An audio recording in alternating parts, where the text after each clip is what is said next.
So how you doing, Simon? I'm doing very well. Calm, cool, and collective, as they say. Nice. I've done a lot of weddings and corporate events over the years, and everybody is always so happy at those events. Little did they know it was literally a tornado of craziness behind the scenes. Anybody that's married, they're like, oh, it was epic. It was great. I barely remember anything, right? Kind of a thing. And that's not saying you were drunk or anything. It just happens, so fast, right? But everybody else was like running around trying to make the magic happen. You know what I mean? Like the reverse Uh, effect of a paparazzi, right? They're like, oh, do this. Oh, get that there. Oh, da, da, da, da. Yeah. I planned my sister's wedding, Simon, and I was a hot mess. And Yeah. I remember I painstakingly went through the song playlist to play all the songs that they wanted at their wedding.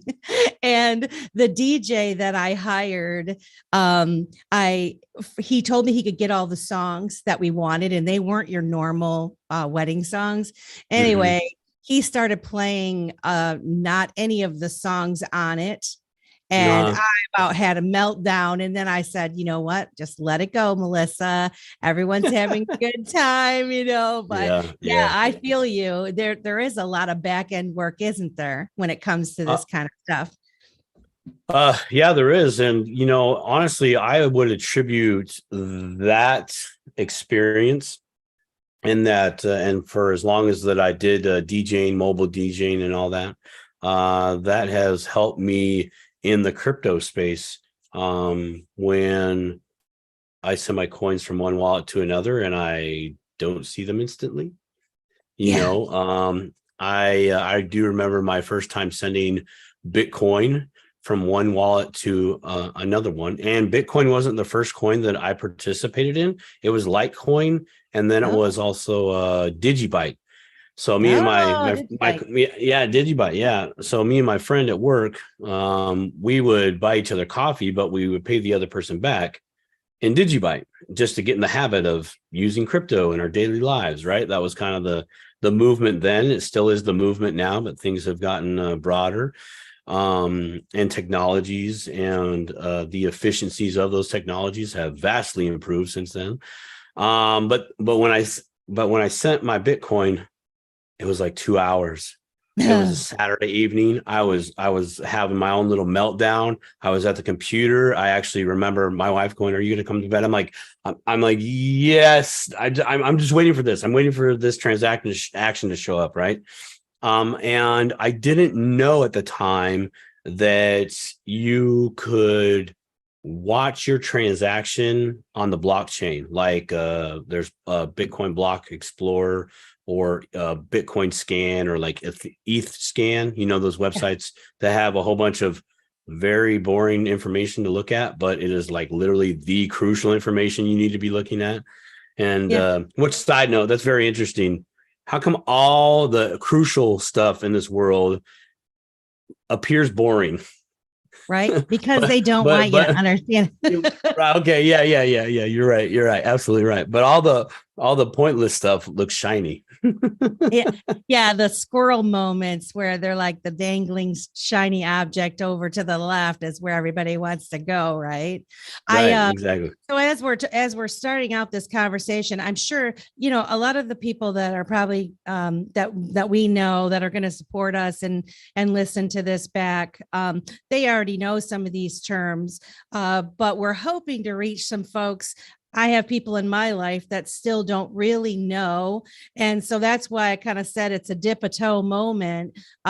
We want to try to provide you a little dip a toe moment on what some of these terms mean and how you can maybe start to educate yourself. And one of the first things is I just used Chat GPT and I Whoa. pulled up some different terms. And so as we progress through our conversation, we'll throw some of these terms out there. But the very first term, as we're talking about cryptocurrency, what the hell is it? And according to GPT, and then Simon can elaborate on it a little bit more, all cryptocurrency is a digital or virtual form of currency that uses cryptography for security. And the biggest example of that is Bitcoin. And then, of course, you have your Ethereum, your Litecoin, your XRPs, and that sort of thing.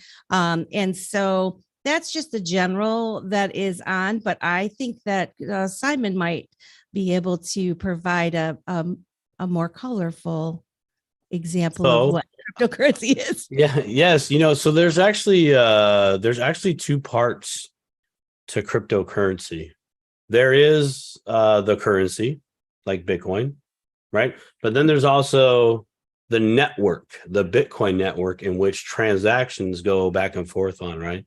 And that is where the security and the cryptography and the other the code of that network really comes into play, where some new people out there, you will hear this through your crypto journey, and that is, it is a trustless system, meaning you don't necessarily have to put the same type of trust in this network and system that you do the person on the other side of the as a bank teller, because as we all know, we're human.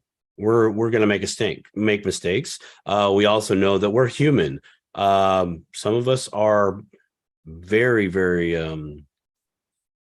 I'll use the word cunning in a non-positive way, right? They like to take advantage of people. They see those opportunities and they give no regard to others in that way. So having this type of network like Bitcoin and being able to use it as a peer-to-peer, and there is a level of full transparency, as in when you go to your bank, and I'm going to be using the banking system a lot, because that's literally what we use all day, every day when we go get stuff. We're using some type of banking/financial system. Okay.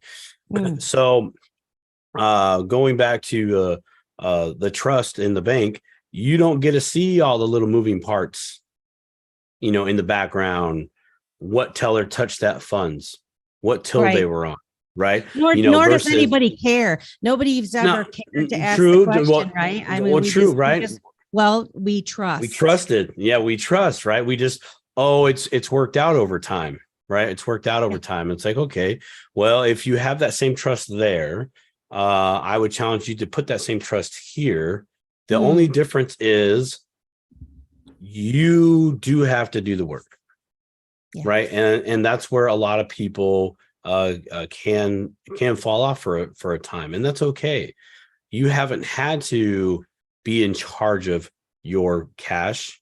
You've been able to look at a balance, but you've given that security of control over to an institution, right? That says, hey, we promise if anything bad happens to your funds under these circumstances, we'll give you your money back, right? What's fair is fair, like FDIC insured type of insurances, if you will, right? So how does that play into this? Where is your insurance? Your insurance is you doing your due diligence. You have the power. Yeah, you have the power. You have the power. But like they say in Spider-Man, with great power comes great responsibility. Yes. And that's very true. And some people are ready for that. And I think you really have to be at some level ready to go, no, I'm tired of the games over here. What I am electing to do and use a institution to try to level up my life, it's really not working out for me, but it seems like it's really working out for them. So why don't I do what they're doing with my funds or investments, etc., and just do it myself? Yeah. Something you sparked a thought in my head when you were talking earlier about them making it boring. So with traditional banking or investing or any of that stuff, we're kind of made to either feel this is way boring, I'm not even going to give this any attention, or we're made to feel stupid, to put it lightly, to put it bluntly. And so because they make it so complicated, you get bow tie guy on telling you all this complicated stuff. And it I feel like it's by design that you couldn't possibly understand all of this stuff. Right. And so the thing that I love so much about, this revolution, so to speak, is we are encouraging each other to understand, and we are being patient with one another to lift our brothers and sisters up and explain to them what's happening and how they too can get involved, and let them know you're not stupid, you're not lazy, you can do this, and we will help you understand. And it may take you, several years or whatever to get there, but darn it, you will if you apply yourself. And so that's the thing that, this whole Bitcoin cryptocurrency, no matter what token or coin that you are involved in, the fact of the matter is, no matter what camp you're in, everybody seems to be wanting to lift each other up. And the ones that are trying to poo-poo it or cause division amongst the pools of camps of people, they're the ones that don't want you to understand. They want you to get frustrated, and they want you to just feel like, I can't do this, I don't want to deal with this crap, So to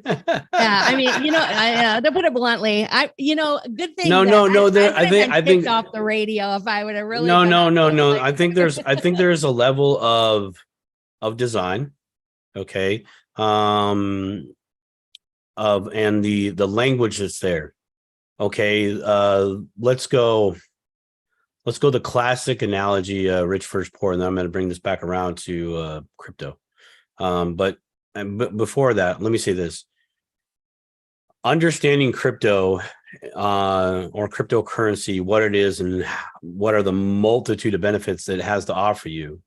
You're going to have to put in the same work as if you read the actual banking contract that you signed to be a member at that financial institution. Mm-hmm. Okay.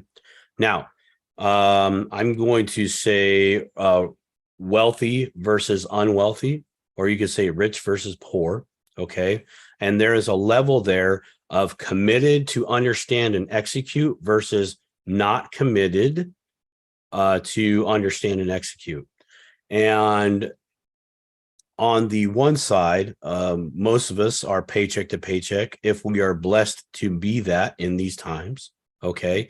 And we think we're doing good because of our level of understanding of what good is. To most, roof, shirt, food, transportation, that's good.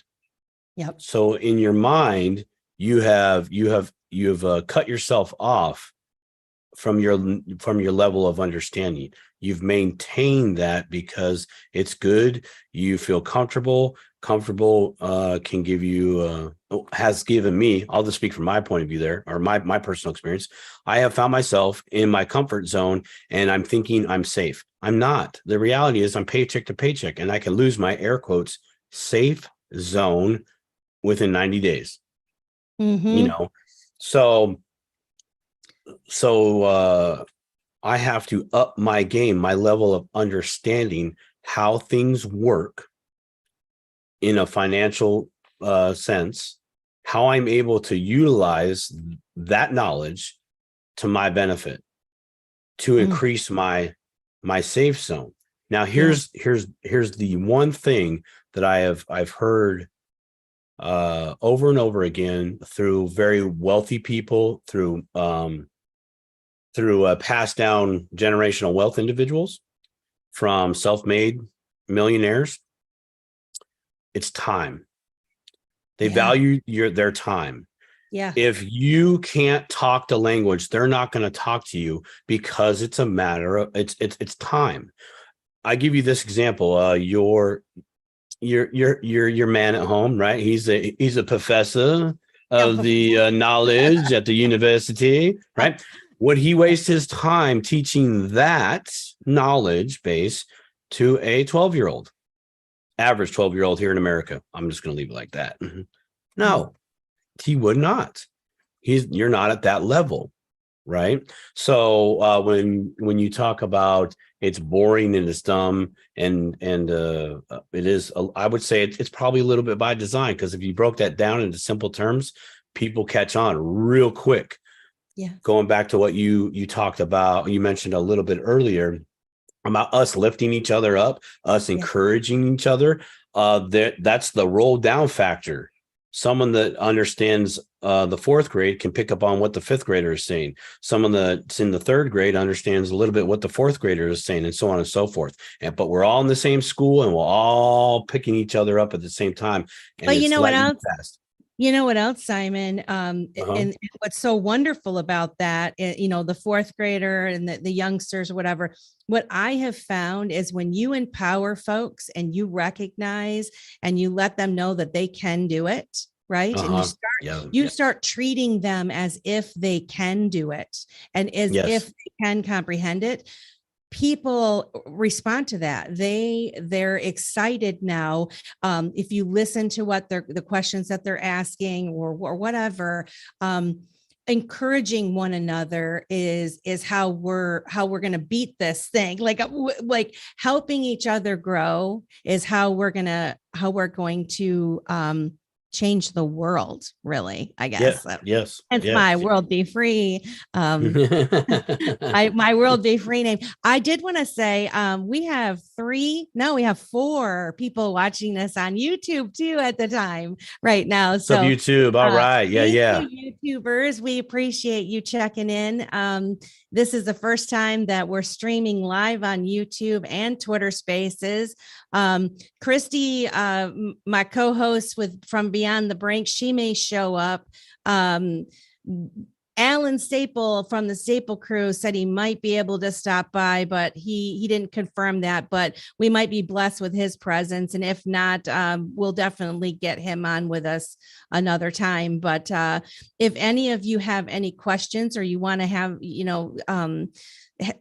provide something, please raise your hand and we'll bring you up.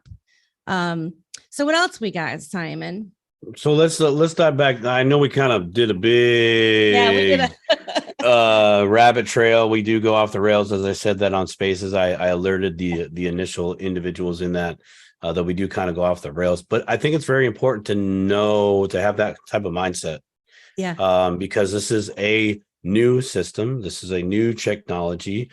When I say new, I mean new to the public. If you go back in the cryptocurrency history from its infancy, arguably some of the used technologies that have come together were created back in the 70s. So in a roundabout way, you can make a case for cryptocurrencies, or cryptography, part of cryptocurrencies, has been around for quite some time. But let's talk about there's the network and there's the coin. So the thing that when you hear whatever news channel, if you listen to news, or whatever way you get your information, and you're seeing the price of Bitcoin going up to $30,000, that is the coin itself. Okay, the digital asset, as some might refer it to. But what's the difference between a digital asset and a currency? Ask the people of El Salvador. They know the difference. It's depending on how it is being utilized. So if I were to purchase a car from you, and we agreed that we would use Bitcoin, forget it. Let's not do that. Let's do XRP. Let's say we decide to do XRP because it's faster than Bitcoin. Then technically, that's a currency. If two countries do a deal, and that deal, let's say it's not in cash, let's say it's in gold, technically by international law, that is now a currency. When two entities do transactions back and forth, that it's there. Now you really have to go through a long legal legal process to defend that. But once it happens, it is. And there's also another interesting point on the currency side, including gold. When energy is used to create a thing, so we're using our time and our energy, now that's what creates the value of the thing. Plus, it's limited supply per se. Bitcoin, only 21 million. XRP, a little bit more than 21 million. What is that, like 1 billion? 100 billion or something. And that might be like, whoa, that's a lot. It's like, well, okay. 100 billion, there's there's probably 9 billion people on the planet. Divide that up by 100 billion, and that's how much each one of us would have if it was given to all of us at the same time equally, right? But there's energy being expended in its mind.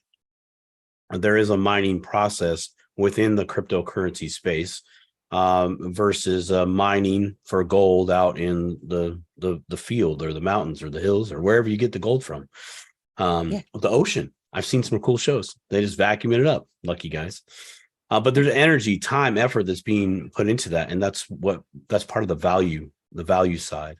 There's other cryptocurrencies that really aren't a currency per se. They're a token, and they can be made at will versus something like Bitcoin that can't be made at will because it's part of the code and the framework. And we're kind of getting into the separation now in this discussion of the difference between the network and the coin. With me so far, Melissa? I think I am. Would that be considered the blockchain? Yes. So for those who don't know what blockchain is, can I give the chat GPT? Oh, do it.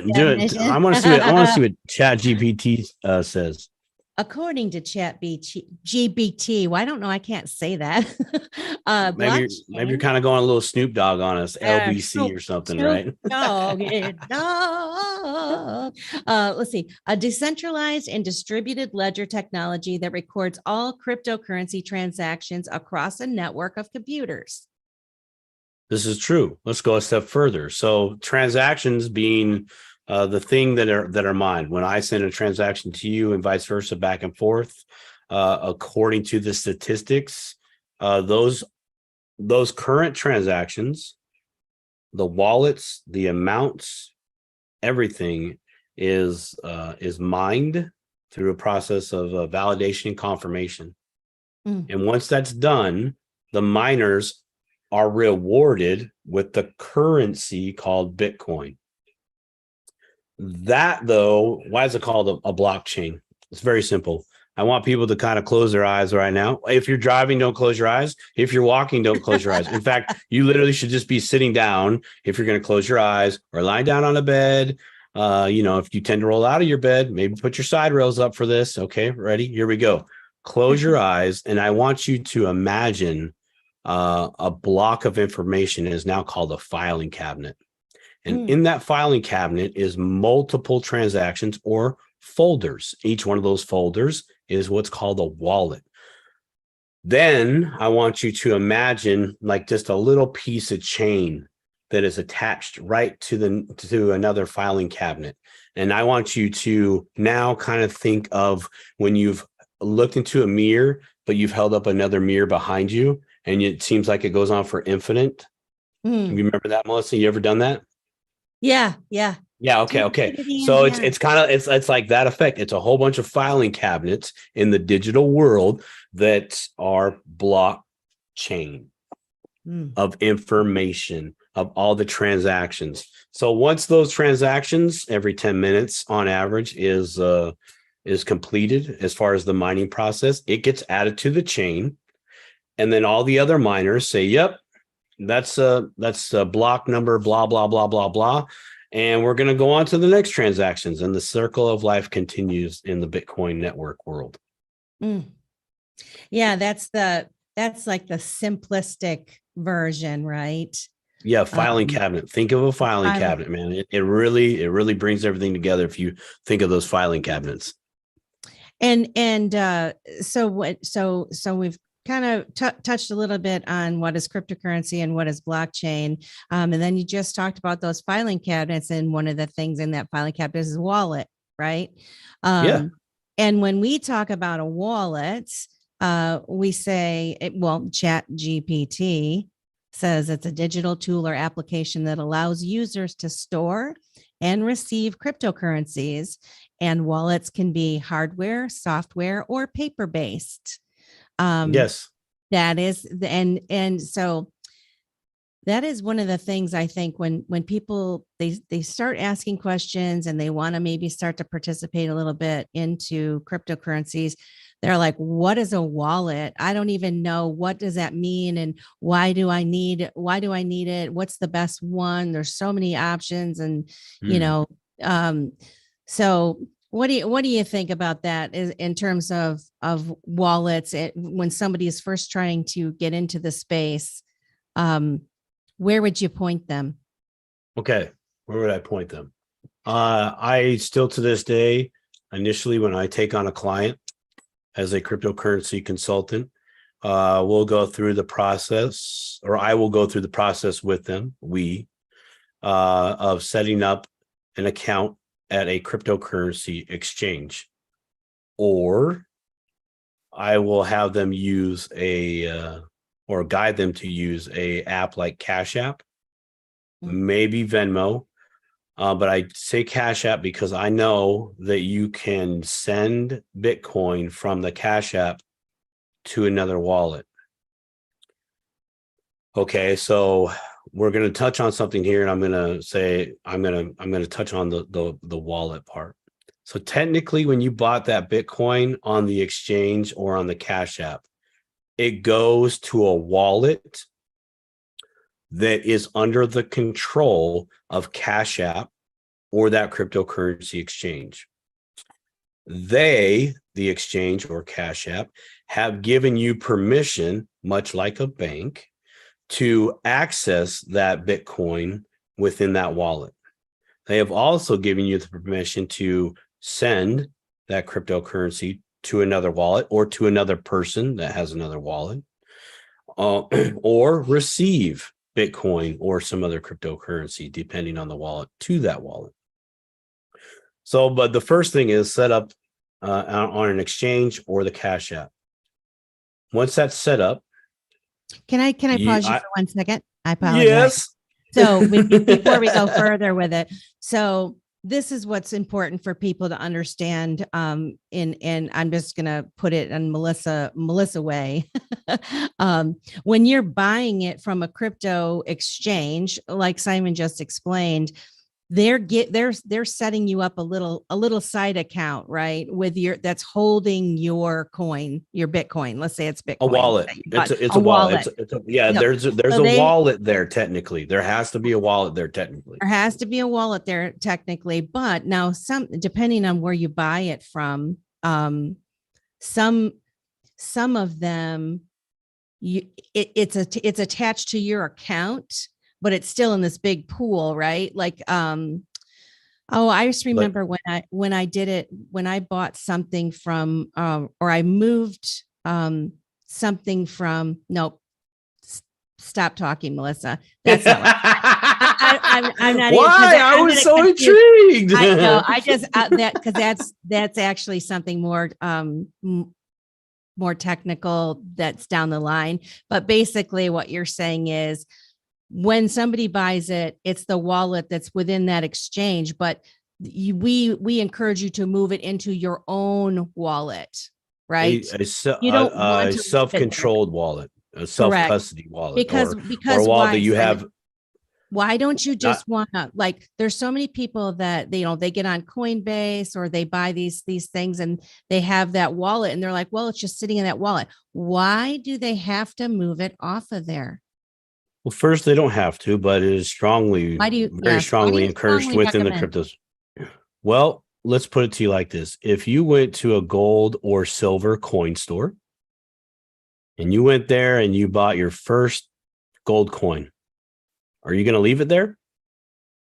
No. Well, what if they just put it in a little cabinet for me and said, Melissa, I got this for you, girl. Whenever you want to come back and get it, it's here. Right. Is that Whenever you want to come back and get it between the hours of 12 and 2 p.m. on Sunday only, every other month. but I work on those days. So how am I going to get my coin? Well, then you have to show up at that time. Sorry. Oh, I got Yeah. you. So you're at the mercy of their hours, their policies, how they do their business. Again, I say, if you were to buy a gold coin at a coin store, would you leave it here? Unequivocally, the answer is no. And I'm going to take this analogy here and show the process of what is commonly referred to as not your keys, not your coins. So in a wallet, there is what's called the private keys. This might be referred to, or it can be a seed phrase. Random words that are picked and generated that are directly associated with that wallet and only that wallet. He or she who controls or has those private keys or that seed phrase, you literally have the power to recover or download that specific wallet to another device anywhere in the world. If you have that, you're literally good to go. If you don't have that, can I ask you a question? So for those people that don't know, so when you're talking about seed phrases, okay, the way I understand it, and correct me if I'm wrong, because I probably am. So when you create a wallet, and you set up and you have a bunch of seed phrase, your seed phrase is a collection of words, right? A seed phrase. Right. And when the wallet creates that, then it creates a string of characters, right? That's considered that. How do I say it? Yes. What is it? Is it numbers or is it letters? All letters. It's a combination of numbers, letters, characters, and symbols. And that is like, it's very hard to reproduce that. Like, that's why it's secure. That's the security part of it, right? When you're creating your wallet, yes, it creates that string of numbers. And so you don't have to remember that string of numbers, but you do have to remember your quote unquote seed phrase, which is the collection of words that populated when you first created your wallet. And that is what enables you to go and repopulate that elsewhere. If you had it on a device or whatever, you could put it on another device and repopulate that wallet elsewhere. Am I right, Simon? I just for those people that, I mean, again, the people that are listening here probably know this already. But trying to explain it to the layman person that doesn't really understand what that means, and it can be kind of scary. Your seed phrase is like the VIN number on your car. There's only one VIN number to that car, to wherever it was made, all of it. Your seed phrase or your private keys, which are in one and the same. Okay. Because we're just talking lingo here, right? You're going to hear not your keys, not your coins. Well, that's what, or not your keys, not your coins. That's what someone is referencing to. If you don't have the VIN number to that car, you don't have complete control of it, which means you don't have complete control of those coins. Inadvertently, you have left your coins at the coin store. And that might be okay for a time, to be quite honest. But you're at the mercy of, if that exchange shuts down, if Cash App magically goes away one day. And we have already seen these things take place within the crypto space. Okay. And the current financial institutions that are around in this world, they are subject to these types of things too. We've had a few air quote bank failures, whatever that means. That's a disruption for all those customers at that financial institution because they left their money in there. Right. They gave the absolute control to those individuals. right? My So thing with Celsius was what I was talking about Celsius, which was a failure. And I lost money. Well, hopefully I'll get some back. Who knows what'll happen with that? But the thing I was talking about with them about moving my money into a wallet, I sent some currency to cryptocurrency to a Celsius wallet, but I did not put a tag on. I didn't put a tag. So oh when it yeah. went to the wallet, I had the wallet address, but it didn't have the tag. And so it didn't go to my wallet. It went to the community wallet, right? Or whatever you want to call it. I'm not The sure pool. exactly. Yeah, I went to the So, pool. so right. And so that's where I want people to know, when you create your own wallet, say you use Exodus wallet and you create a wallet, that's your wallet. But when you have a wallet, that's assigned to you from Celsius, say, I had to have, when I sent it to that wallet, I had to be sure to have those extra things in there. Celsius, they're an exchange, though, to a degree. They're more of an exchange than just a platform for a wallet. Right. Exactly. Yes. Right. Yeah. So that's the difference there. Yeah. Exodus versus Celsius in your example. Yeah. Not that. See, and this is why we're having this conversation, so you can correct. Yes, it's good. It's good. It's good. But let's get the not your keys, not your coins, right? The benefit there is that you again have the ultimate power if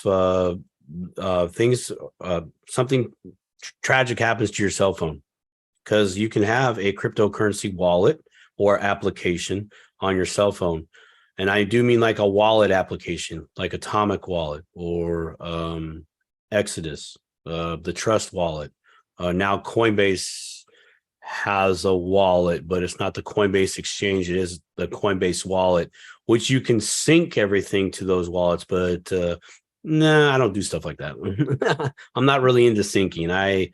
I prefer to have the less hands in my cookie jar, the better, which makes me accountable. Makes me responsible, more attentive to what I am doing in that transaction. But yes, having a wallet is imperative. Now, what's the best wallet? The one that works for you in that moment. Okay. And I know that's such like a cop-out kind of answer, but it is the true answer of today.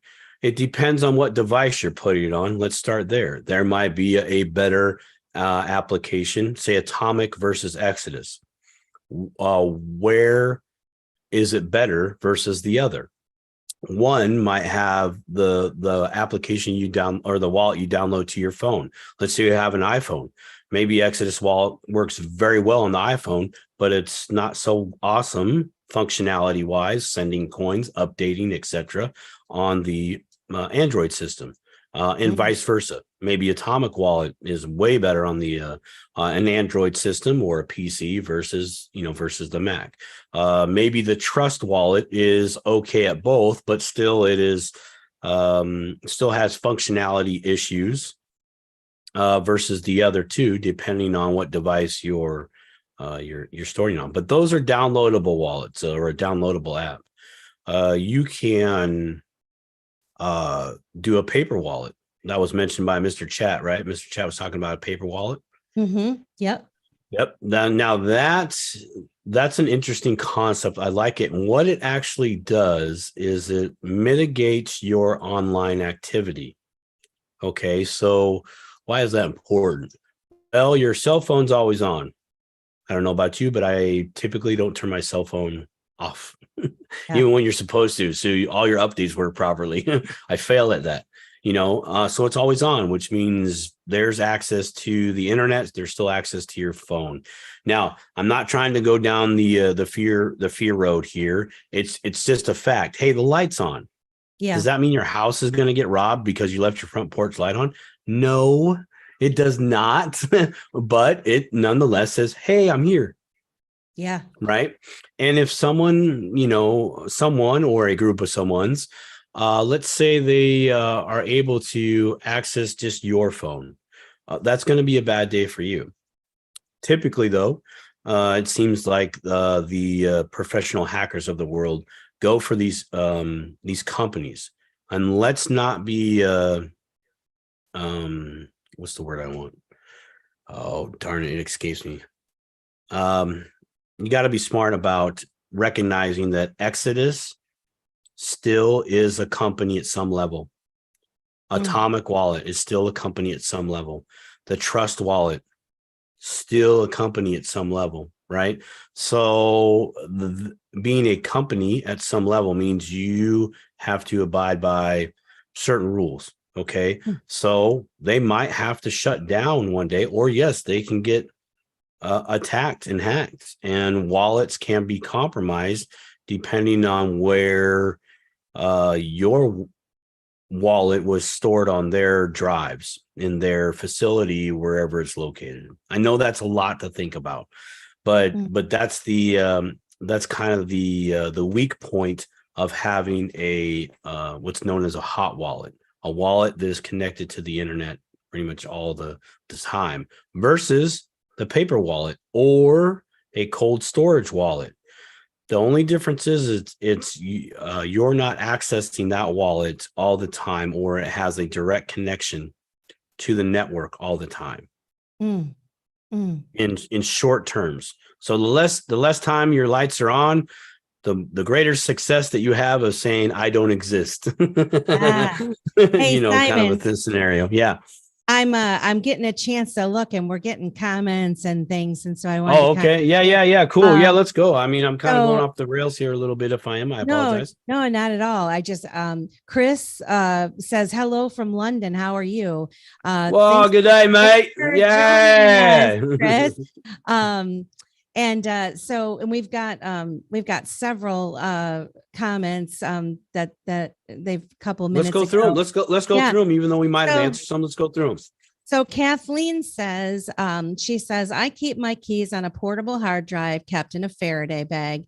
Don't use Bluetooth, and no trading on phone. Phone instructed to never give access to my phone unless they know for sure it's me.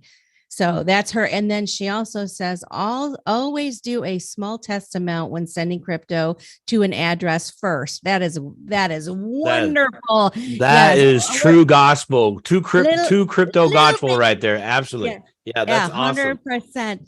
And then she also says, do not trade on public Wi-Fi. And when you travel, use a Faraday bag. It blocks the signals. And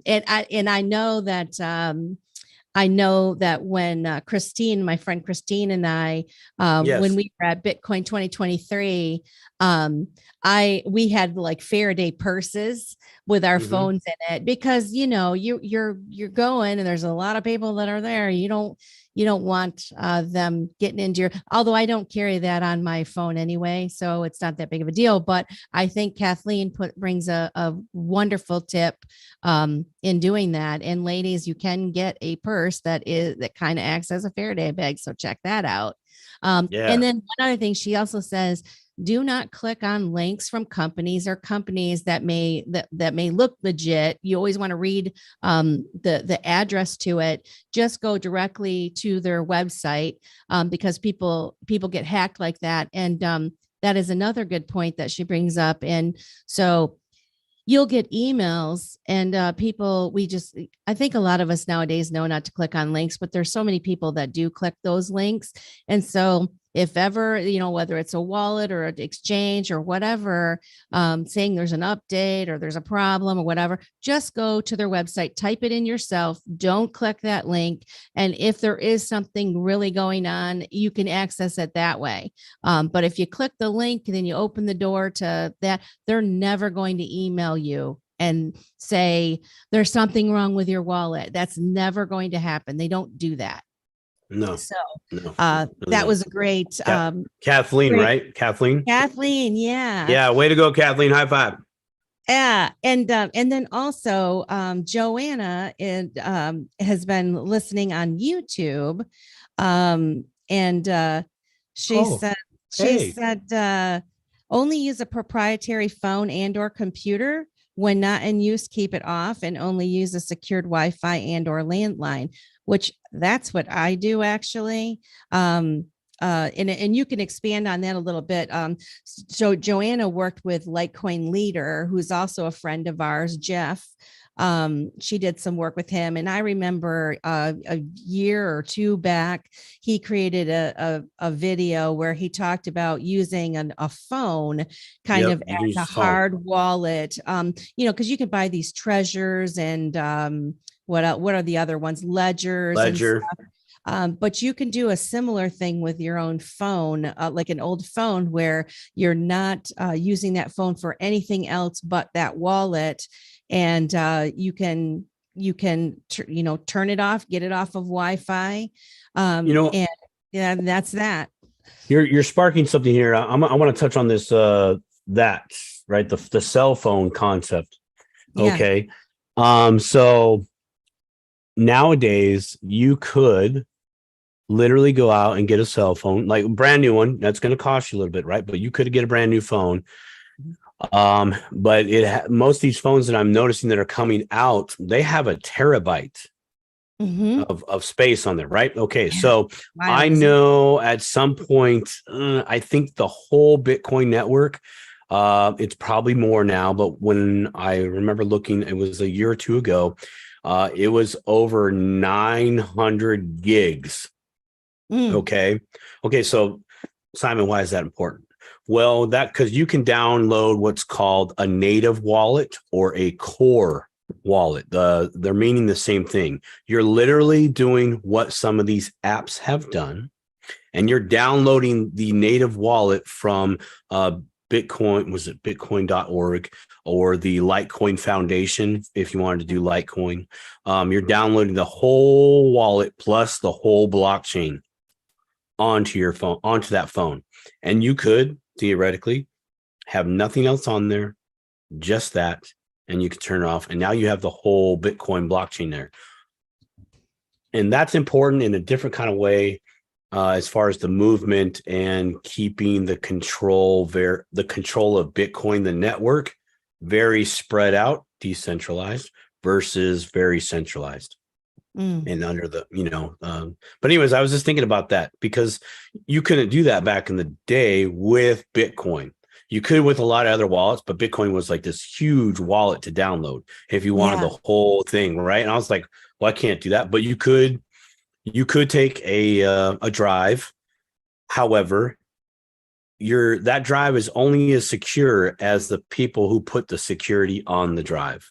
So whatever code is there, is probably good until somebody can crack it, right? Yeah. So you're always evolving with this space, and we must evolve with this space. I want to say, hey, you guys, I'm excited. Simon, we got some extra, like we have more people. Go ahead. I'm sorry. I just want to touch on the phone thing because we're there. Go ahead. I want to give a shout out. Farmer John is here. I didn't know if you saw Farmer John, right? Wisdom from the back 40. What's up, brother? And it looks like we got some other folks in here that are into the crypto space, and we just want to say we got Marto. I don't know if it's Marto. I don't know how to say your name. I apologize. And then the Count of Monte Crypto. The Count is in the house. Is it Megan or Miga Tally and 1010? Whoa, Mrs. Crypto Says is in the house. Love it. Oh, we got Mrs. Crypto Says. Yeah. And so we just thank you guys for coming. We're just chatting about crypto, and the Count of Monte Cristo. Do you want to let him speak. Yeah, let him speak. Comment? Jump on in. I'm gonna try to make him a speaker. Oh gosh. Anyway, yeah, I know. Here we go again. Melissa's trying to rule the. You got it, girl. Don't sweat the small stuff, man. This is technology. The thing about the wallets, and when I first came in, it definitely, thank you for requesting that is easier to do. So I just approved them. The thing is when I first came into the space, and I was confused, and what do I do? And getting a wallet, even if you do have a wallet on your phone, just have a little bit of crypto on there. And it is easier a lot of times to use your phone. Just don't have all your eggs in one basket, so to speak. Absolutely. Welcome to the show. Hey, good evening. I have a tractor going by. I'm going to mute for a second. Okay, no problem. Oh, it's okay. Farmer John doesn't mind. Farmer John. Yeah, right. I tried to get Farmer John to come up, but I don't know. He might be on a tractor. Yeah. It's Saturday. Yeah. Oh no, harvest is over. I think harvest might be over for him. Yeah, I'm in Italy and it's grape harvesting season. Oh, jealous. Oh, wow. so Well done, jealous. Count. Well done. How's the cheese? And I did it all with magic internet money on my phone. Amen. Ah, yes. Ta-da. How are Love you it. doing? Do you have anything that you'd like to contribute to this conversation?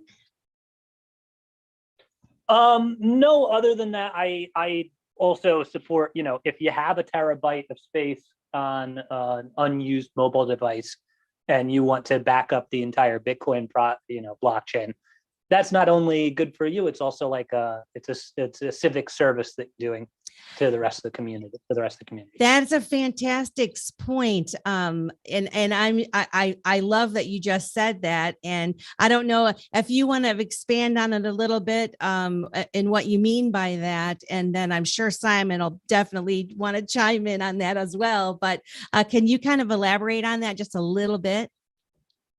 Sure. So, I mean, like if there was a real some kind of bug out situation, or there was a coordinated effort to do like a 51% attack on the Bitcoin network, the more copies of the distributed ledger there are in the possession of more parties possible, that reinforces the strength of the network. And it also just kind of guarantees you're kind of acting as like a backstop guarantor on the fidelity of the network. I love it. Well said. Well said. Well said. You couldn't say it any better than that right there. Yeah, I mean, you do, of course, update that every once in a while. You do want to make sure your phone is on and the wallet connects and downloads the latest status of the blockchain, because a ledger from 2017 is not Not sufficient. Yeah, not sufficient. One from yesterday would be. And isn't it also where you don't have to download the entire blockchain? Isn't there something with that too, where what do they call that when you're not running the full, you're not having the full copy of the ledger? Isn't there something like that too, like the mini?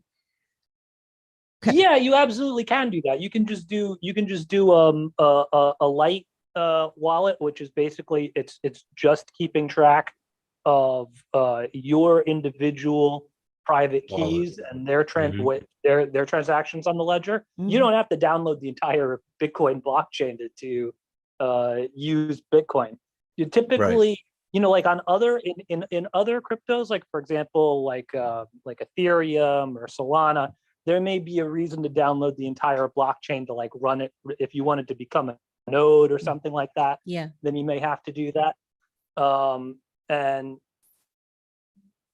to be honest, I can't articulate too much on this specific point, but I do know offhand that it is considered a more secure. In other words, it's considered more secure if your wallet does have the entire blockchain downloaded with it. But I believe the difference between doing it that way and not, it's really marginal. It's not something like that's something you would think about if you were a major financial institution handling billions of dollars. Absolutely. Yep. Absolutely. You knew for a fact that you were going to be the target of attacks. But as a person who's just operating anonymously on the network or pseudo-anonymously on the network, it's not like a real concern for even if you had a couple $2 million Bitcoin, you wouldn't rise to that level of security risk. Nice. I appreciate your input. Thank you very much. Yeah, no, that's good truth. That's good truth. But yes, I was that where I stopped in the conversation, the count he took it away from right there because that's where I was going to go. But I was like, remember, we're talking about Lingo and wallets, but Count, that was awesome. Thank you. Nice And to meet you. It's a pleasure. thanks for you. stopping by. That was great. And it looks like it's 8:00 your time, PM at the night. So you probably got a good view, don't you? I'm jealous. Yeah. Thank you guys. Thanks for letting me come up. And it's evening time here. It's chilled out. I'm outside smoking a cigar after watching a movie, and then that's kind of my evening. Beautiful, man. You're living that magic internet money dream, bro. Man, that's great. Again, thanks everybody who's here, and if you wouldn't mind to tweet out the space, we appreciate you. We have DP Monks Finance in here as well as another new listener. Farmer John, I see you're a speaker now. If he can figure out how to unmute himself. Well, I turned the mute off. Does that work? There he is. What's up, Farmer John? I figured out how to do a Twitter thing. How are you? Oh, busy. We're packaging a order of grain that's going for bourbon today, and then we're still combining beans, but we keep getting rained out. So just farming stuff. Nice. So Simon, we got I saw DP. I don't know if you raised your hand. If you did want to speak, if you could just send a request, because for some reason Melissa's having a hard time inviting people to the stage. So it's easier if people request. So what else were you saying, Simon? We're talking about wallets. There's the paper, the downloadable app, or a hot wallet. There's the cold wallet, a wallet stored on a device, which the Count really, that was a home run right there. He really brought it home. So well done, man. So we got wallets. Oh, okay. So let's go back. I was talking about with my clients, buy the Bitcoin or another cryptocurrency and get it off the exchange. Yeah. Get it into a wallet that's in your control. At a minimum. That is actually part of the big first step into crypto. Okay. There's probably about 5 to 10 different steps that are actually going to go on through that whole process. But that's what your goal is. Get on the exchange, get some cryptocurrencies or purchase them, acquire them, and then send them to a wallet that is in your control. That's the foundation. And like Kathleen mentioned, do a test. And in fact, I recommend this too. Don't go heavy on your purchases when you're starting out into crypto. Do $10, do $50 maybe as a max, and send that back and forth and back and forth and back and forth. It's kind of just like any other repetitious thing that we do throughout our lives. Farmer John, he's driving the tractor, right? He probably wasn't a very good tractor driver on his first day, but he could probably do a blindfolded now. But that just comes through repetition. So send some coins from one wallet to another wallet. See how long it takes. Get used to that. Get into that kind of that mindset. You need to see how you are in this situation. And I bring this up because when it comes time to maybe you want to take advantage of licking your ice cream, meaning taking some profits, okay? You are going to know how to send those coins from, say, a cold storage wallet to a hot wallet, and then from your hot wallet or pass-through wallet to the exchange. And then you'll be able to execute your ice cream licking or profit taking. But you got to do that. You have to go through those motions. We all remember the first day licking an ice cream cone. Man, it was a hot mess. We didn't care though. We were still enjoying it. But I promise you don't want to be a hot mess when you're trying to send cryptocurrencies or anything like that. And I also do recommend this. Carve out some time to do it. This isn't something that I would recommend. This is not something you do on the fly. This is not something. You might be able to do a blindfolded one day, but you really need to. It's strongly recommended that you carve out some time to do this in a quiet space while the kids are sleeping, anywhere that you can get where you can carve out probably 30 minutes, maybe even an hour. Yeah, So just maybe even an nice hour. and easy, Because if go shit hits into the it. fan, you gotta go somewhere in like 10, 15 minutes. Don't even start playing around with it unless you know what you're doing already. Yeah. And Because otherwise you're gonna be I've a made nervous mistakes. wreck. I've made mistakes because I was in a rush. I've definitely made some Yes. mistakes because I was in a rush, and that cost me. And it's still, those funds are still over there in some other wallet because I didn't pay attention. What Kathleen said about sending yourself a little bit first, $1 or whatever, just a little tiny bit to make sure that it goes to the wallet, and then you verify before you send a bigger chunk over or whatever. And then with what Simon is saying is, don't go hog wild. Buy a little bit. You don't need to be moving thousands of dollars at a time. Until you got it down. Until you got it down. My friend Rosemary, who's on here, love Rosemary. Hi, Rosemary. I shared it in our, I guess some spaces call it the Jumbotron, but she says she made this a while back and it needs updating, but there's some basics about managing crypto and keeping record security, etc. And maybe it would help someone. And I clicked on it and opened it up, and wow, what an awesome thing that she just shared. She's got little note, record keeping setup, and, tech setup options and security, and the different kind of wallets. And so in different projects. And so check that out, guys, if you want to. Where's that? So if you look at where if you can see where we are above the top, I just posted it. And it says, my personal assistant on it. So yes, yeah, lovely assistant is helping. Yeah, very lovely. Yeah, one of a kind, that's for sure. But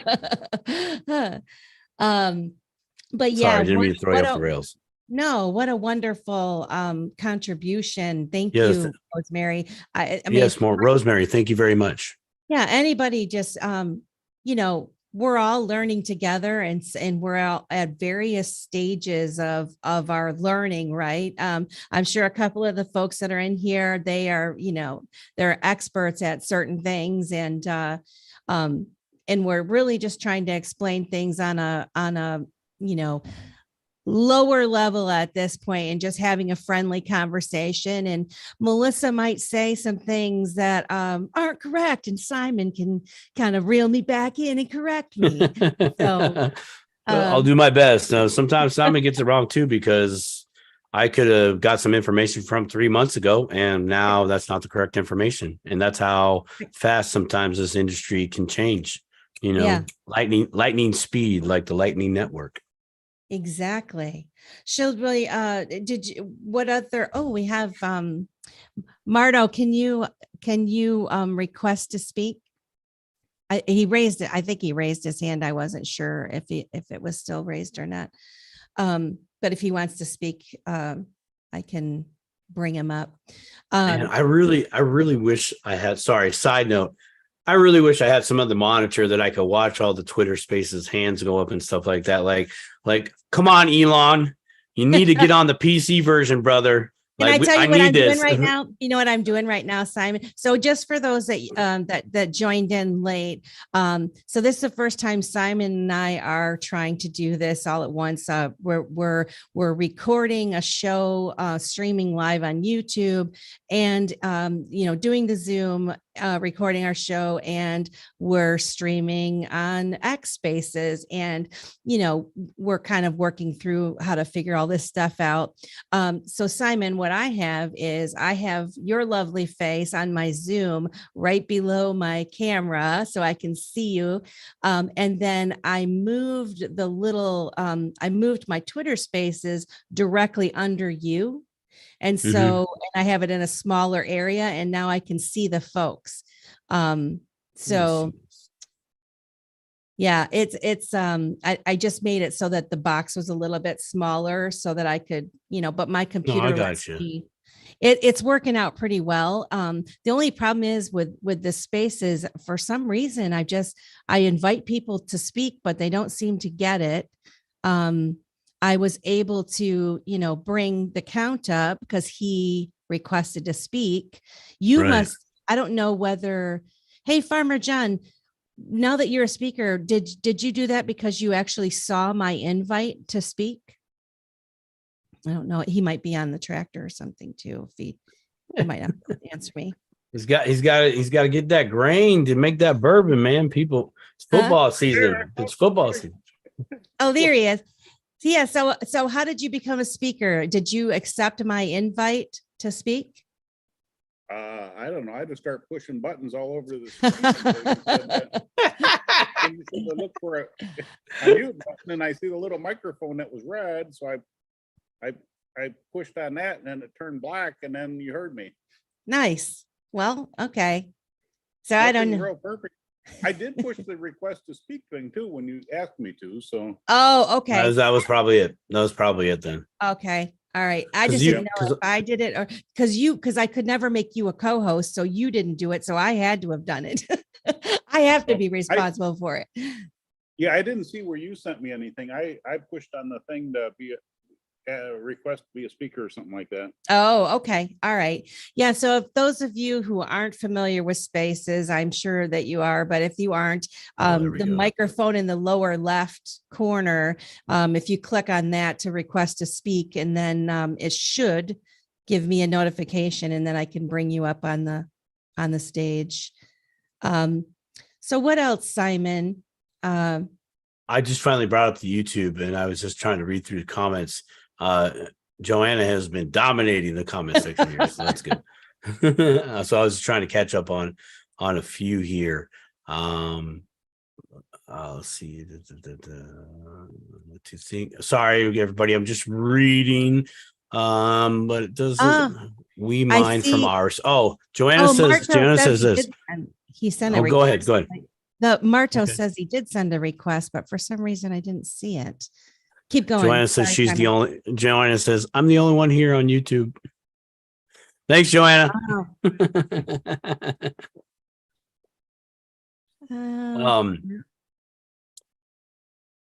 Oh, my girl Kombucha's in here. What's one of the first acronyms you heard that you're like, well, what does that mean? Hodl. What? Yeah, people were. That's a good one. That's actually a good one. I would see hashtag HODL, and I'm like, what the hell is that? Nice. What does it mean? Hold on for dear life. Hold on for dear life. But do you know how? Didn't they say that somebody when they were working on Bitcoin and one of the where they used to communicate with each other, somebody accidentally typed HODL instead of hold, meaning they meant to say hold. And then from there, they just created a bunch of memes, and it just kind of stuck. That's how it works. This space kind of does have its own lingo, doesn't it? It definitely does. We're talking about a technology, right? That has use case, but the techies, I should say the developers, they have their own language. They code in a whole nother language, and so they have multiple acronyms, just like any type of military. On a global level, they all have their acronyms. Like here's one. This is going to sound stupid. I always would hear individuals in the military as a kid say, "Oh, what's your AO?" What? What do you say? What's your AO? Area operation. Oh. Yeah, I felt really stupid when I figured that out. How many people, since they've been in this space, how many people actually stop to look up what things mean now? Where like I might not have done it before, but now whenever somebody's talking, especially if they're talking in acronyms, I'm like, what the hell does that mean? And I look it up, and then I'm discovering that there's a lot of these acronyms have multiple meanings. But I just wondered if anybody else does that all the time now. I do. because the language changes. Yeah. No, hold on for dear life. There's another term. It's called diamond hands. It means the same thing. Like, nope, I'm holding on. I'm holding on to this for the long term. I'm not selling. You're not getting these out of my hands you're not getting Bitcoin out of my hands for $30,000 right now. Not a chance, right? You're definitely not getting my XRP out of my hands for less than 50 cents. Not a chance. You're not getting the Litecoin at whatever price it is. I haven't looked yet, but yeah, diamond hands. Mika Tally, one of the people listening, hello, thank you so much for being here, says, hello all, so grateful to be here and soaking up all the info.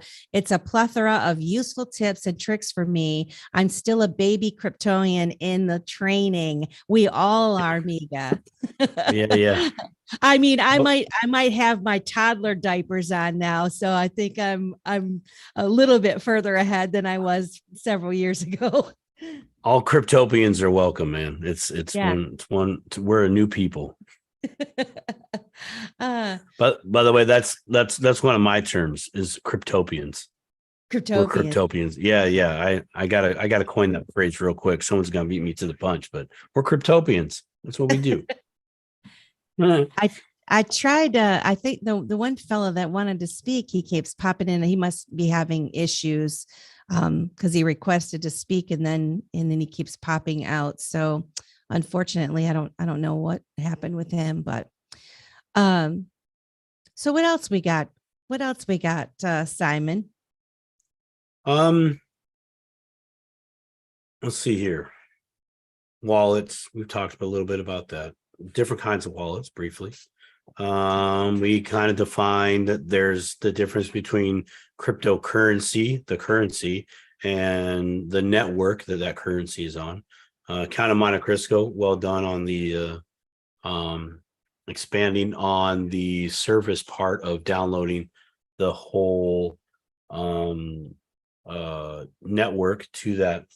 I'm sorry, excuse me 1 second. I'm getting hands up. The Count is raising his hand, I believe. Yep, just unmute if you have something that you want to say. Sure. Yeah, I it was just I wanted to hop on with acronyms. There's tons of stuff. Yeah. And there's tons of lingo. Yeah. And I spend a lot of time in DeFi, and those can be like fast trading environments. Yeah. Mm-hmm. And there's situations where people are communicating on in a Telegram group or on Discord, and it may be like a time is of the essence situation where like seconds count. So sometimes it is important to understand that lingo, because if something, you can find yourself in a situation where you can't afford for something to go over your head. It's the difference between it being a successful trade or not. Absolutely. And I don't know if you guys are interested in this. I have an entire glossary of DeFi slang and terminology. Nice. That I could send over to you if you want. Yeah, that'd be Bring fantastic. it. Yeah, that'd be awesome. Yeah. I'd love to see what you got. If you can post it, I don't know if you can post the glossary and we can share it in the Jumbotron, or if it's a different kind of file that you can't do it, you can, maybe DM it to us or whatever. But yeah, what Rosemary did was she posted it in the comments section, and then when I found it, I posted it above, and it worked, as I'm still learning how to do this. But yeah, that would be fantastic. And this is the thing about this space. Again, we're all using our time to learn and help others, and we're giving it freely, right? Our time is valuable, and so why reinvent the wheel type thing. Right. And so when with what Rosemary did and what Count did, in creating these things, it's all to help us learn a little bit quicker than maybe we learned, right? Right. And I just love it so much. This is why I love all you people in this space. I just do. I think they're fantastic. So yeah, thank you. That'd be great.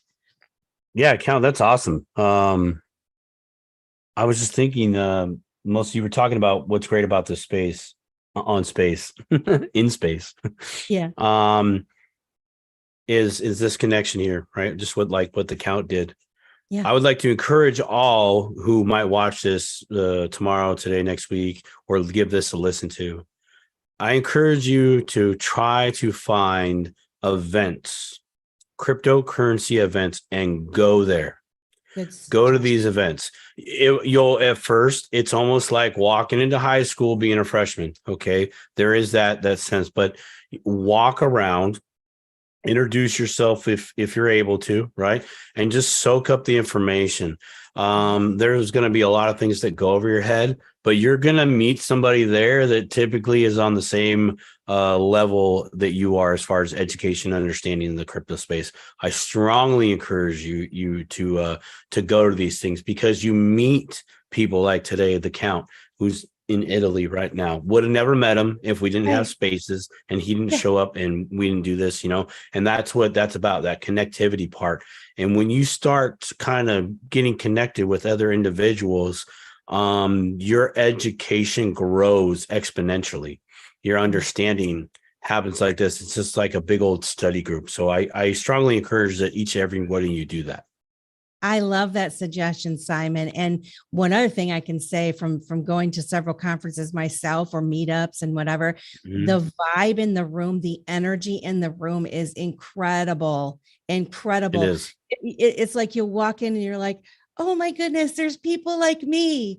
There's people that are thinking about this stuff like I am. And I just love it. I love it, love it, love it. So it is awesome. I'm looking at some terms, and oftentimes we hear, I don't know how many of you've heard of the FOMO, yeah, FOMO is a good one. And they use FOMO to manipulate us, don't they? They use it in the stock market and other things. But FOMO, for those of you who don't know, is the fear of missing out.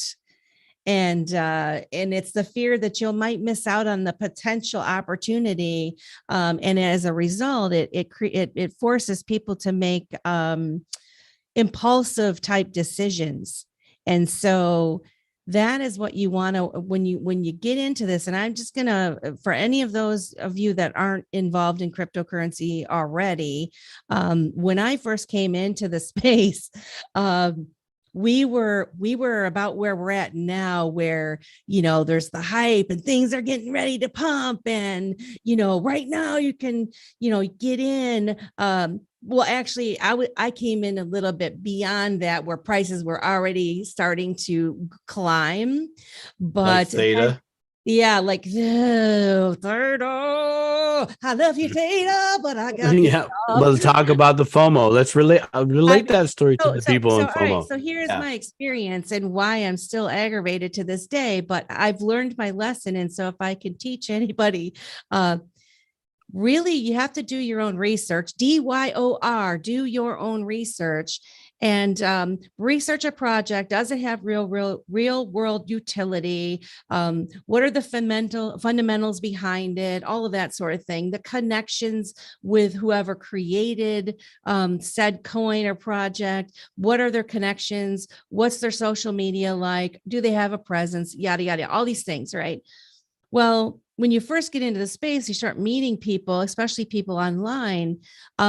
You'll get in with these content creators where they're like, Theta's going to be the next YouTube, and get in now. And, this is what they were saying. And people that I quote unquote met online, they were just pushing. And I'm like, shit, I got to get in. And I happen to have a little bit of cash that I came into. And, long story short, by the time that I figured out how to get a wallet and all these things, how to even buy cryptocurrency, because that takes you quite a little bit of time to get your bank account connected to it and all these things.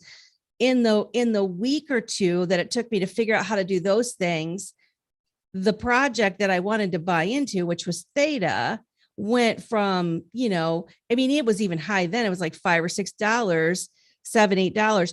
It went up. It was like $12.50. Okay. When I bought in, I didn't know. I had no idea.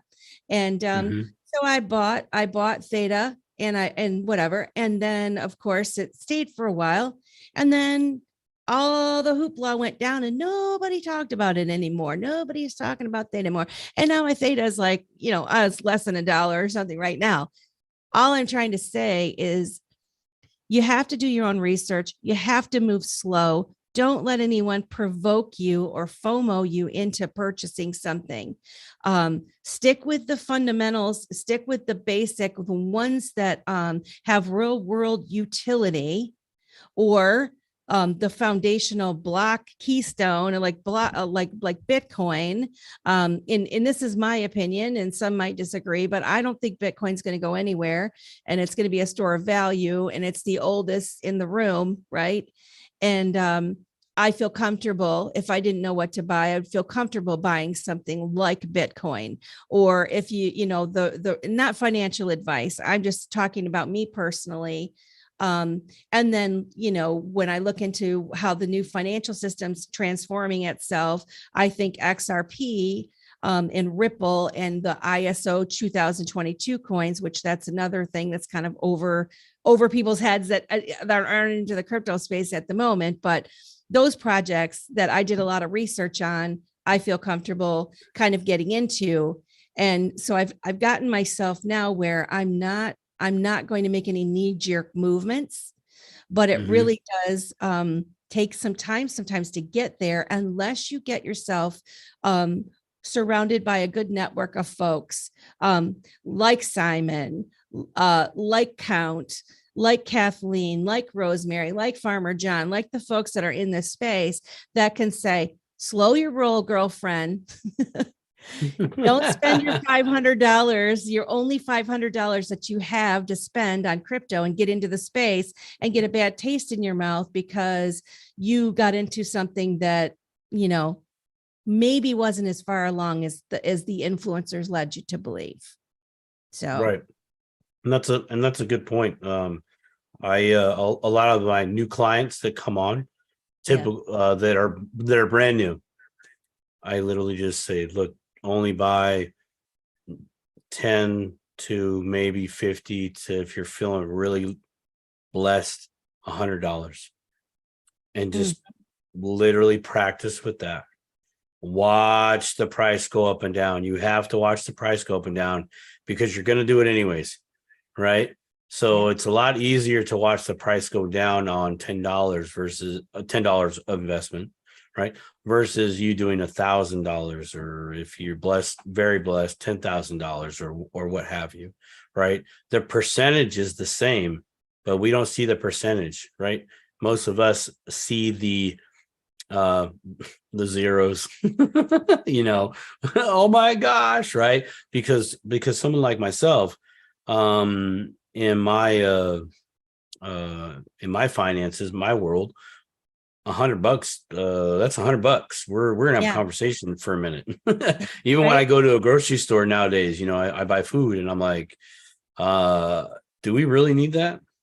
Like, no, I don't feel like paying $100 today. Not gonna happen. You know what I mean? Where somebody else's threshold, like that's a pain point of mine, right? On the cash side. So find out where your pain point is. Start with 10, 20, 30, 40, $50, and practice. Watch it go up and down, and once you become more familiar, then get some more. Then try the HODL method, right? Then do the HODL method. Step one is practice. Acquire, send, receive, send back, and back and forth. So from one wallet to another, continue to do that. Look at the network fees, something that a lot of people that we talk about, but we don't talk about as often. There's the network fees. Bitcoin, it can cost you like 2,000 Satoshis, denominations, Satoshis, SATs, denominations of a Bitcoin, like pennies to $1, if you will. As in a Satoshi is a penny, $1 is a Bitcoin in that analogy. But yeah, practice. Practice sending back and forth. And then we're ready to hold. Go do it. Yeah. I had someone DM'd me. Does that count? Did he give No, us the list? Sing for Jesus. She wasn't able to speak, or wasn't letting her request to speak, but she says, if you see this, can you ask Simon a little about how we acquired our Bitcoin via mining, and is there any difference in wallets for it, etc. And so this person had asked me something about this before. They acquired Bitcoin via mining many years ago, back when people were mining Bitcoin on their PCs. And apparently, I know I was one of them trying. I was trying so hard, because to me that was, well, that's free. I just had to turn on my computer, let it run. I do that anyways. This is great. I love this. Yeah. I couldn't do it though. I didn't have enough space on the PC I had. So apparently they have, the Bitcoin is still there. And so at some point they're going to need to move it off into a wallet, move it off of where it's at. Is there any, technically it should be in a wallet, because when the miner on the, like, what kind of wallet? Probably the native wallet. Okay. The Bitcoin core wallet. That's probably to be full transparency. The account talked about a light wallet, right? One that just manages your keys and the transactions that are taking place within what you do, right? Light meaning there's not a lot of information, versus the core, you're probably going to get the whole coup de grace. I know there's another term for having the whole blockchain on your downloaded to a device, but there is still the component of the wallet within that. So they should have the Bitcoin native wallet there, and they should be able to send them to another wallet within the Bitcoin network. So and that's what we're actually technically doing. When I send Bitcoin to somebody, or XRP or Ethereum or Theta, I'm using the network, and I'm sending basically from one wallet to another wallet within that sphere, within that space, right? What we get to see, what we see when we're doing putting in our addresses, putting in our amount, that's just the user interface. I almost look at that as like a window. That's our window into the network, or our view of the network, as in we're able to do transactions. We're able to do some things, send it, there it goes. That's our part. I have a question. So is there compatibility? So I feel like, and it's been a while, aren't there different, isn't it like the first couple characters of the Bitcoin address, of a Bitcoin address, that are universal? Or like, what do I want to say? Some networks do that. Yeah, like Wasn't it's it like blah blah BTC. It'll say like blah blah BTC or something. Yes. Yeah. Yeah. Wasn't there in the beginning where it was different, a little bit different, and so you couldn't send it to a different style? I don't know. Okay. Okay. You know what I'm talking about? Yes. I Yes. I wish I could communicate correctly. So there has been in the past where they've had Bitcoin has had what's called a hard fork. Basically, where it's like, hey, we're taking the network this way in a technical code perspective.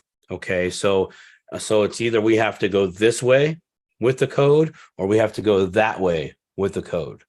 Okay, and the network and everything. So they say, well, we're going to do a hard fork. We're going to take this chain and dismiss it. Which, by the way, when I say chain, everything associated with that chain, the wallets, the everything with that chain, they say, nope, we're gonna let somebody else, some other development team or dev team, run with that, and they can make that their own project. Okay, but Bitcoin is going to go this way. Litecoin, I think Litecoin is a fork of Bitcoin. That's why this gets into the technical side, but this is why Bitcoin is the godfather. You hear the godfather because every at some level, every coin that is out there that's mined, proof of work, came from Bitcoin. The code, the system, the framework, at some level, it came from Bitcoin. So it's a fork, a split, if you will. So yes, when a fork happens, whatever information was over here, these wallets, these addresses, everything, it is not recognized anymore on the Bitcoin chain now. Now, there is a time where things can get transferred over, changed, etc. Things like that. I do know that have taken place. I don't know how it is taken, how it's done. I know that it only has been done at some level. So, and that comes down to the Doge gave you the thumbs up on that one. All right. Yeah. Cool. Welcome to the show. Knuckle bump. Where was it going with that? So love for single for Jesus, right? That's what we're talking to. Sing for Jesus. Oh, sing for Jesus. All right, sorry. You can sing for Jesus too. Come on, man. I'll sing for Jesus. Sing for Jesus. All right. Like so, well, you could be both. I'm single for Jesus. Okay. Sing for Jesus. So yes, so here's what I'm thinking. This is just what's coming to me. Okay, so you have this wallet that has some Bitcoin in this wallet because you mined. My first question is have you tried to sync it to the network? Because any core wallet, okay, the count talked about this where he says, hey, if you have a wallet downloaded to a cell phone, we were talking a little bit of security, like this cell phone or device doesn't get a lot of online activity, but you are going to have to turn it on. You are going to have to connect to in this case, Bitcoin network, and you're going to have to sync up the information that wallet didn't get every day because it wasn't on every day, right? But you got to sync up with all the transactions, come up to date, and then boom, you're synced up to the network and you're good to go. So my question to sing for Jesus is, one, has that wallet ever been synced recently? I would say no. I can speak. I think that the answer is no, based on my prior conversation. Okay, then you could initiate. Then I still say this: try to send some to another wallet because you still should have that functionality. Also, try syncing. See if it'll sync. If you can't sync, then try to send some to another wallet. Those are the two suggestions. I just wanted to let everybody know. No, the count he did, it had it as a doc, and I just shared it to the Jumbotron. Oh, cool. Drive.proton. So if anybody's interested in that. My lovely assistant, would you totally click on that and get that thing? Because that's epically awesome. I do like word puzzles. Thank you, Count, for that. What are we thinking time-wise, Simon? I know we said we were going to try to keep this. I got 13 and a half minutes because I do have another engagement with a neighbor. All right.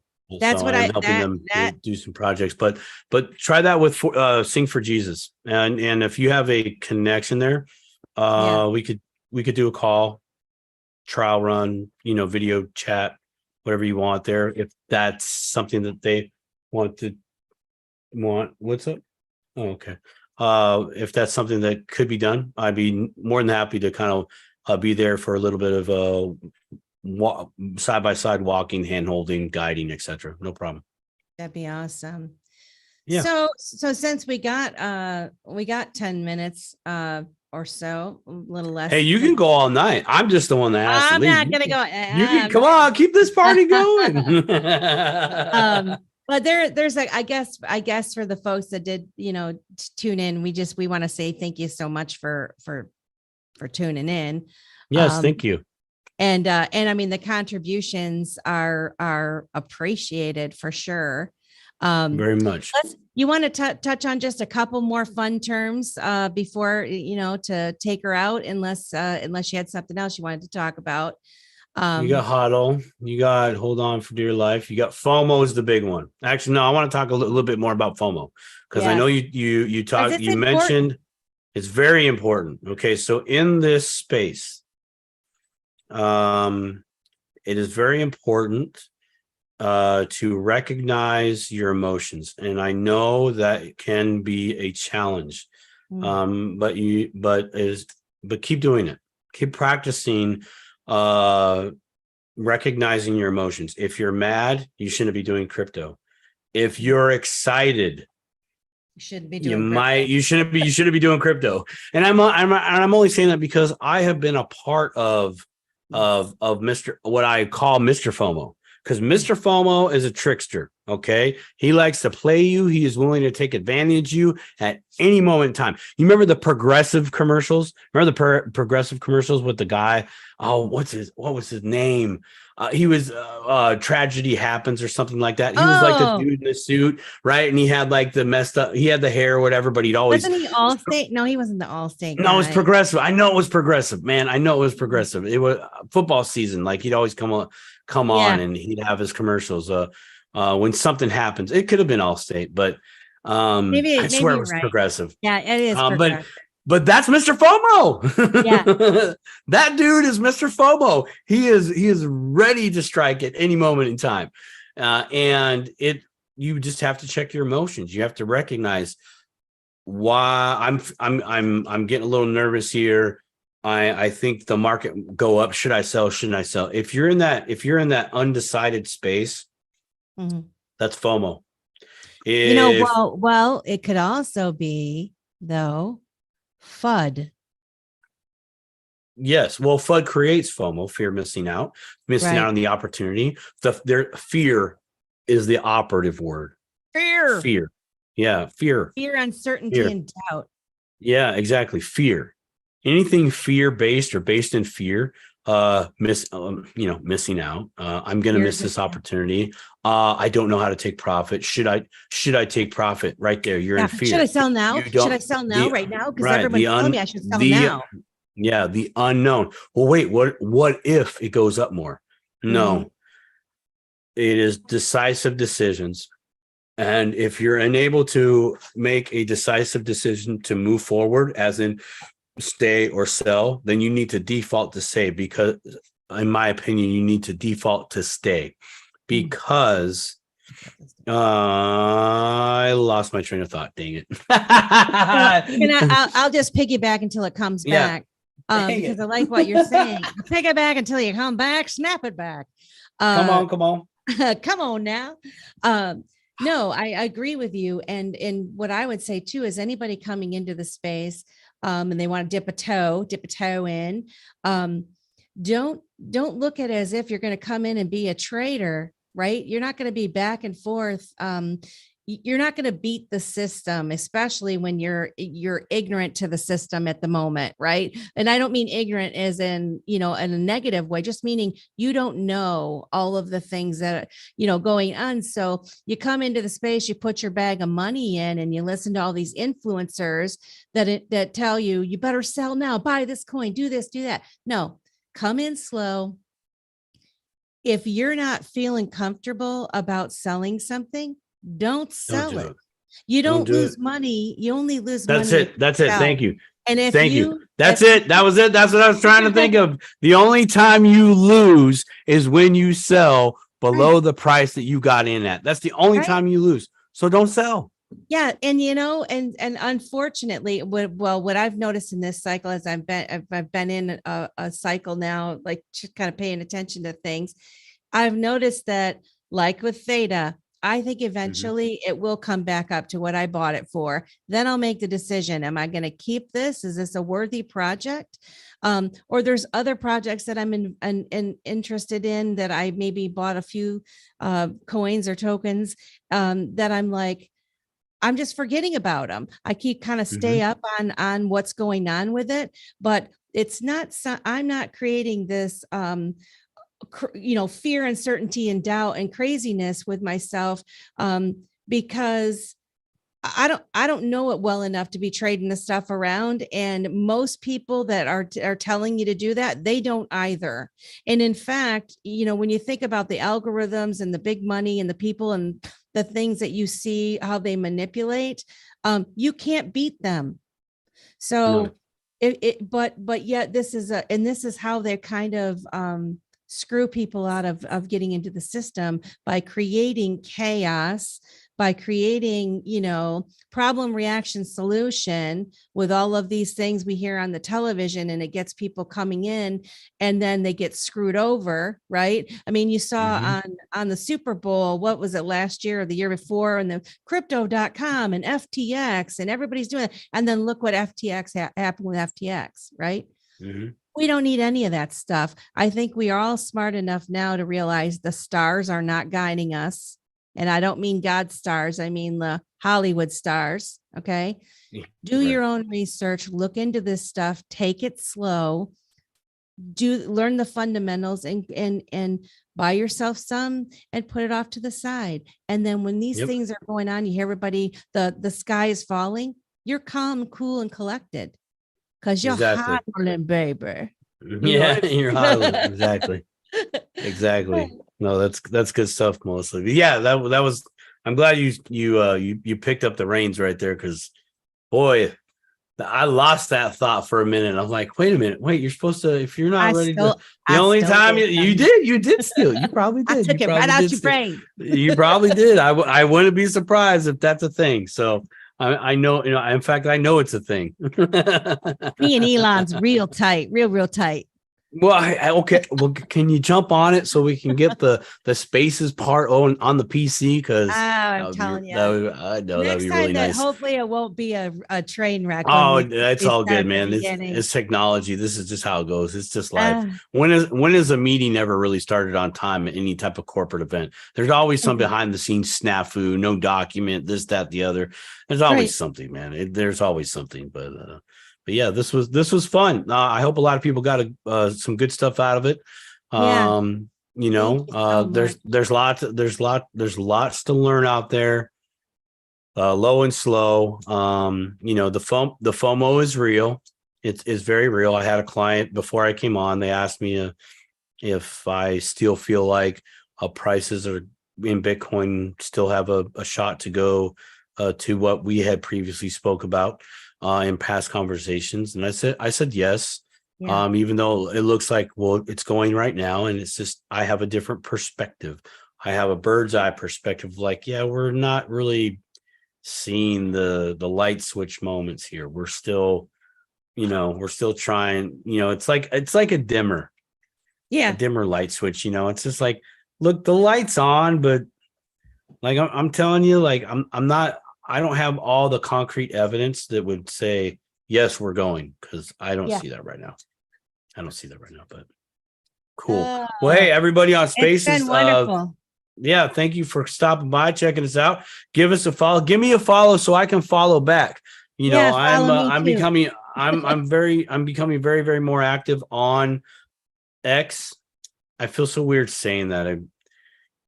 I'm not going to go into why I feel weird saying. Actually, I will. I'm not going to go in today, though. I'll tell everybody else one day why I feel weird about saying why. Reach out to me on X. Reach out to me on the X. Yeah, I like to say the artist formerly known as Twitter.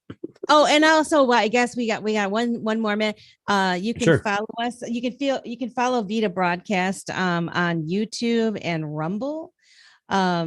And then and you can see this show as we're trying to, dual duty on all of these things. And we appreciate the support and hope that you join us again next time. Yes, please do. Yeah, you can follow me over at Simon Says _crypto. You can actually check me out right there, but my website's under construction. We're adding some awesome things over there, but you can check me out at Simon Says _crypto at YouTube, or at Simon Says Crypto on YouTube. I'm sure the link will be in the video, like there, wherever, somewhere in there. Somewhere. We'll figure it out. Cool. All right, Melissa, thank you so much. Have a You great got a day, radio show everyone. tomorrow, right? You got a radio show Oh, to do yeah. tomorrow? Actually, tomorrow night at 8 p.m. You're going to be back here doing it. We're going to be holding the Beyond the Brink, and we're going to actually we're going to talk about homeschool. There's a homeschool mom coming on. So it should be an awesome show. So hopefully people can join us. Anyway, we love you guys. Have a great rest of your day. And thank you so much for joining us.